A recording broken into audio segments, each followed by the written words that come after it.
அஸ்ஸலாமு அலைக்கும். Friday morning இவரும் நானும் ப்ரொவிஷன் போய் எல்லாம் வாங்கிட்டு வந்திருந்தோங்க. ஸோ எடுத்துகிட்டு வந்து உடனே எடுத்து வச்சா வேலை முடிஞ்ச மாதிரி இருக்கும். கண்டெய்னர்லாம் ஃபில் பண்ண வேண்டியதாக இருக்குது. சரி அப்புறமா எடுத்து பண்ணிடலாம். ஏன்னா லஞ்ச் வேறு சமைக்கணும். இன்றைக்கி வல்லாரைக்கீரை தாங்க. துவரம்பருப்பு, வல்லாரைக்கீரை நல்லா வாஷ் பண்ணி எடுத்துக்கோங்க. ஒரு பச்சை மிளகா, 2 மீடியம் சைஸ் தக்காளி, ஒரு மீடியம் சைஸ் வெங்காயம், 1 டேபிள் ஸ்பூன் மிளகாய் பொடி, 1/2 டேபிள் ஸ்பூன் மஞ்சள் பொடி, ஜீரா மேத்தி வந்து நான் இந்த மாதிரி செஞ்சு வச்சுருப்பேன். அது 1 டேபிள் ஸ்பூன் ஆட் பண்ணியிருக்கேன். புளி வந்து சின்ன உருண்டையாக எடுத்துக்கோங்க. அதுவும் போட்டு 1 கிளாஸ் தண்ணி ஆட் பண்ணிக்கோங்க. விசில் விட்டாலே போதும். கீரையும் பருப்பும் வெந்துடும். அப்புறமா எண்ணெய், கடுகு, ரெட் சில்லி, கருவேப்பிலை போட்டு தாளிச்சிடுங்க. கீரை வாங்கினீங்களா இந்த மாதிரி கடைஞ்சி தாங்க. டேஸ்ட்டும் சூப்பராகவே இருக்கும். பொரியல் செஞ்சால் அவ்வளோவா பசங்க சாப்பிட மாட்டேன்றாங்க. அதுக்காக தான் இந்த மாதிரி நான் கொடுக்குறது.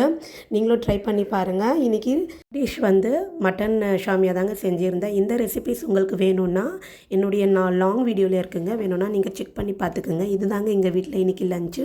உங்களுக்கு பிடிச்சிருந்தால் லைக் பண்ணுங்கள். தேங்க்யூ ஃபார் வாட்சிங்.